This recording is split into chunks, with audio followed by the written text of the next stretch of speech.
Bismillahirrahmanirrahim. Assalamualaikum warahmatullahi wabarakatuh. Salam sejahtera bagi kita semua. Bagaimana kabarnya semuanya? Semoga tetap sehat selalu ya, amin. Jadi di video ini akan dibahas dua topik yang menarik. Yang pertama FSIC dan yang kedua cara sorting file sekuensial. Silakan disimak baik-baik, semoga bisa membantu pemahaman kalian. Oke, kita langsung saja ke topik yang pertama, yaitu FSIC. Nah, apa itu FSIC dan apa fungsinya? Jadi FSIC berfungsi untuk memindahkan indikator posisi file. Maksudnya bagaimana? Oke, saya terangkan dulu apa yang terjadi ketika suatu data itu disimpan dalam file sekuensial, khususnya untuk biner ya. Semisal di sini saya sudah mempunyai struct MHS, data MHS yang berisikan 3 data. Nah, saya ingin menyimpan 3 data ini dalam file sekuensial dalam berbentuk biner ya, file biner. Nah, untuk file biner nanti akan diberlakukan seperti blok-blok memori. Misalkan kita menginputkan data mahasiswa yang pertama. Data mahasiswa yang pertama. Nanti dia membentuk suatu blok khusus untuk data mahasiswa yang pertama. Misal kita menginputkan yang kedua kali untuk mahasiswa yang kedua. Nanti dia membuat blok lagi seperti ini. Sampai data yang kalian inputkan, mahasiswa yang keberapa, mahasiswa ke N. Nah, di dalam file sekuensial ada satu komponen yang harus kalian pahami, yaitu pointer. File pointer. Untuk pemahaman file pointer ini saya menganalogikan seperti pointer yang ada di Microsoft Word. Nah, seperti yang kedip-kedip ini, nah dia itu identik atau sama dengan file pointer yang ada di file sekuensial. Seperti itu. Nah, file pointer yang ada di file sekuensial, dia itu sebagai referensi atau patokan untuk pembacaan data. Semisal datanya ada di sini, maka data yang akan dibaca yaitu data yang setelahnya, yaitu yang ini, yang saya blok.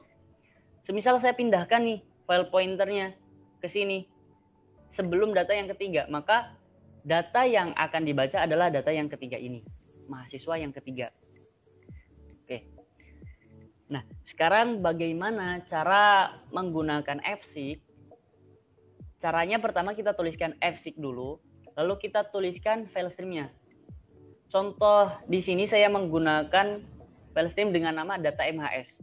Jadi nanti data MHS ini nanti kita isikan ke sini. Lalu di sini ada long int offset dan int once. Nah, untuk int once ini dia itu sebagai patokan pemindahan data. Patokan pemindahan pointer. Semisal di sini saya membuat satu garis dengan blok-blok memori ya, blok-blok memori. Ini merepresentasikan satu blok. Nah, jika kita menggunakan patokannya itu di awal, yaitu dengan menggunakan SIGSET, nanti dia akan menjadikan awal file ini sebagai patokan pemindahan. Misalkan kita ingin memindahkan 2 blok, berarti dipandangnya dari sini. 1, 2. Oke, jadi seperti itu ya patokan pemindahan. Kalau semisal kita ganti patokannya dari belakang. Misalkan kita ingin memindahkan 2 blok sama-sama 2 blok, tetapi dipindahkannya itu dari belakang. 1, 2. Seperti itu ya. Itu untuk referensi intuan. Nah, untuk yang di tengah ini, long int offset, dia itu menunjukkan berapa byte yang akan kalian pindahkan, yang ingin kita pindahkan. Contoh tadi kita menggunakan 2. Semisal kita ingin menggantinya 3, tinggal kita tulis 3. Nah, yang perlu diperhatikan di sini adalah dia itu menunjukkan jumlah byte-nya. Misalkan kita sudah mempunyai satu blok kotak nih. Nah, satu blok kotak ini kita harus mencari dulu berapa jumlahnya. Berapa satu blok kotak ini, berapa byte. Dengan cara menggunakan sintaks size of. Nanti dituliskan struct-nya, nama struct-nya. Contoh tadi pada program saya itu kita menggunakan data ya. Di sini, data. Misalkan kita hitung nih, ternyata size of ini berjumlah 200 byte.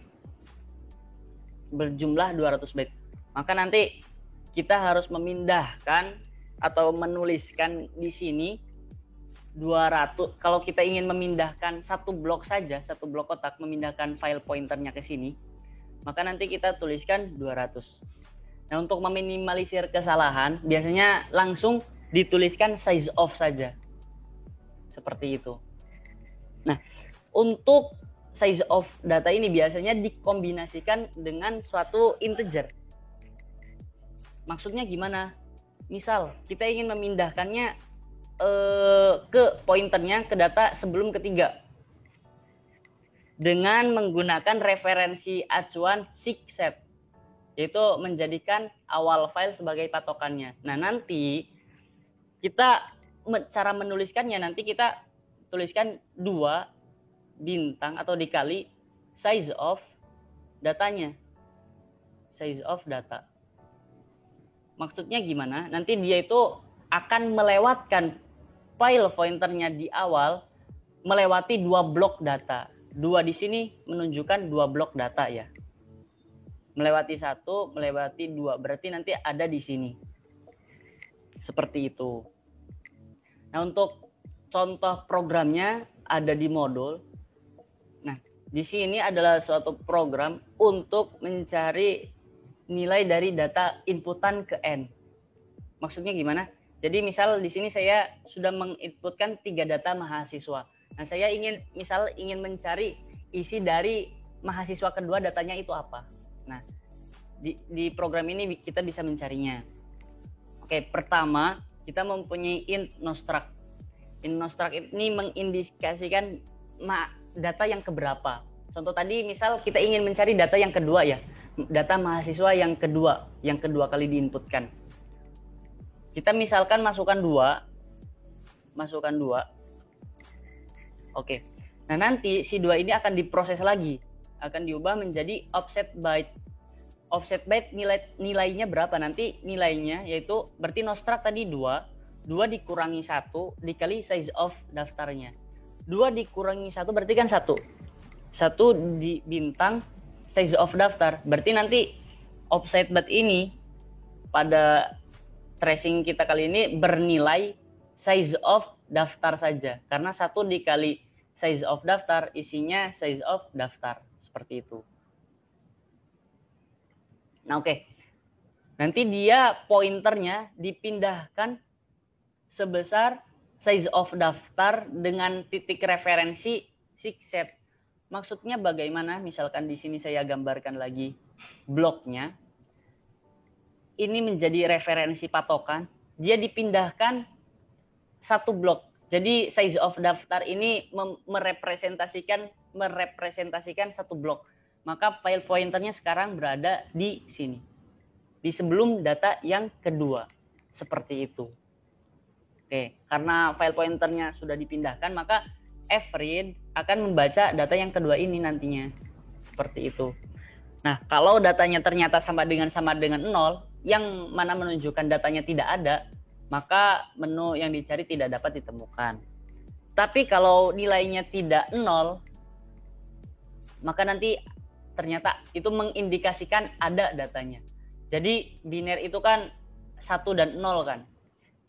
Maknanya 1 itu ada dan maknanya 0 itu tidak ada. Jadi kalau else tidak selain 0, dia menunjukkan 1 maksudnya. Seperti itu. Nah, itu penjelasan untuk fseek. Kita sekarang lanjut ke pembahasan yang kedua, ke topik yang kedua, yaitu sorting di file sekuensial. Oke, sebelum kita membahas sintaks di sini, kita bahas dulu prinsip kerjanya. Nah, jadi di sini saya buat dulu wilayah file. Dan ini bukan file. Nah, kita tidak bisa langsung mengurutkan data dalam file sekuensial. Jadi ketika datanya masih di file sekuensial, kita belum bisa mengurutkannya.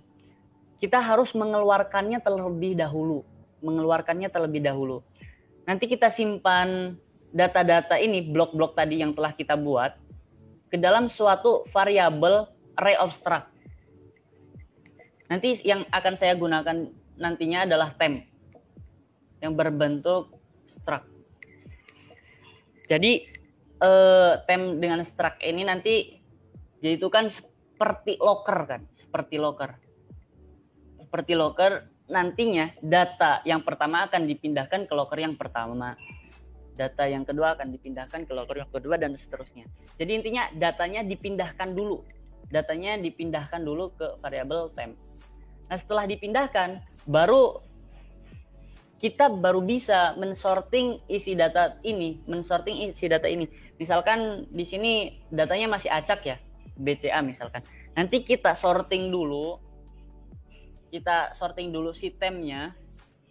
Nah, setelah selesai disorting, setelah terurutkan, nah kita bisa langsung menampilkannya atau juga bisa mengisikan lagi nilai yang sudah disorting ke dalam filenya.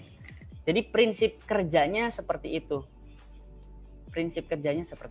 Nah, oke, sekarang kita membahas sintaksnya ya. Nah, di sini saya memiliki data tadi ya, data yang tadi kita gunakan lagi. Terus ada temp, itu array abstraknya tadi yang akan menampung sementara untuk diurutkan. Ini ada temp 2 nanti berhubungan dengan searchingnya, jenis searchingnya. Oke. Lanjut, ini prototype fungsi. Langsung saja kita ke sorting file sekuensial. Nah, di sini kita membuka dulu datanya. fopen while fread. Di sini itu yang saya blok ini adalah proses pemindahan data ke variabel temp. Jadi kita menggunakan strcpy untuk char, dan untuk integer nanti kita langsung menggunakan sama dengan saja langsung. Nah, di sini ada tempi.nama, nanti dia akan merekam nama. Kita tracing ya. Pada perulangan while yang pertama, nilai i-nya itu sama dengan 0. Maka data yang pertama, misalkan di sini kita mempunyai data yang pertama itu Budi. Data yang pertama akan diletakkan pada locker yang pertama. Jadi Budi ini akan menempati di sini. Lalu kita data kedua punya siapa? Punya Budi. Nanti si Budi tadi akan